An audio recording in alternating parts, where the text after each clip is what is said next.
আওয়ামী লীগকে বাদ দিয়ে আমরা কোনো নির্বাচন হতে দেব না। বার্তা সংস্থা রয়টার্সকে দেওয়া এক সাক্ষাৎকারে সজীব ওয়াজেদ জয় কথা বলেন। সোমবার জুলাই গণঅভ্যুত্থানের সময় সংঘটিত মানবতাবিরোধী অপরাধের মামলায় আন্তর্জাতিক অপরাধ ট্রাইব্যুনাল শেখ হাসিনা ও সাবেক স্বরাষ্ট্রমন্ত্রী আসাদুজ্জামান খানকে মৃত্যুদণ্ড দেয়। একই মামলার আরেক আসামি পুলিশের সাবেক আইজিপি চৌধুরী আবদুল্লাহ আল মামুন রাজসাক্ষী হয়, তাকে ৫ বছরের কারাদণ্ড দেওয়া হয়। এর আগের দিন বার্তা সংস্থা রয়টার্সকে দেওয়া এক সাক্ষাৎকারে সজীব ওয়াজেদ জয় বলেন, কার্যক্রম নিষিদ্ধ আওয়ামী লীগকে নির্বাচন থেকে বাদ দিলে নির্বাচন ঠেকাতে তারা পদক্ষেপ নেবে। তার ভাষায়, আমাদের প্রতিবাদ আরও শক্তিশালী হবে। প্রয়োজনীয় যে কোনো পদক্ষেপ আমরা নেব।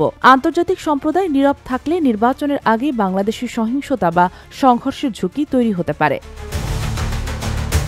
এদিকে জাতিসংঘের মানবাধিকার বিষয়ক হাইকমিশনারের দপ্তরের মুখপাত্র রাভিনা শামদাসানি জানান, ক্ষমতাচ্যুত প্রধানমন্ত্রী শেখ হাসিনা ও সাবেক স্বরাষ্ট্রমন্ত্রী আসাদুজ্জামান খানের বিরুদ্ধে আন্তর্জাতিক অপরাধ ট্রাইব্যুনালের রায় ঘোষণা গত বছর গণঅভ্যুত্থানের সময় গুরুতর মানবাধিকার লঙ্ঘনের ভুক্তভোগীদের জন্য গুরুত্বপূর্ণ একটি মুহূর্ত। সেই বিজ্ঞপ্তিতে রাভিনা শামদাসানি আরও বলেন, যেহেতু এই বিচার প্রক্রিয়ায় কার্যক্রমের বিষয়ে আমরা অবগত ছিলাম না, তাই আমরা আন্তর্জাতিক অপরাধের অভিযোগগুলো যেন প্রশ্নাতীতভাবে যথাযথ প্রক্রিয়া ও ন্যায় বিচারের আন্তর্জাতিক মানদণ্ড পূরণ করে সেজন্য ধারাবাহিকভাবে বলে এসেছি। Sheikh Masuma, daily our, Bangladesh.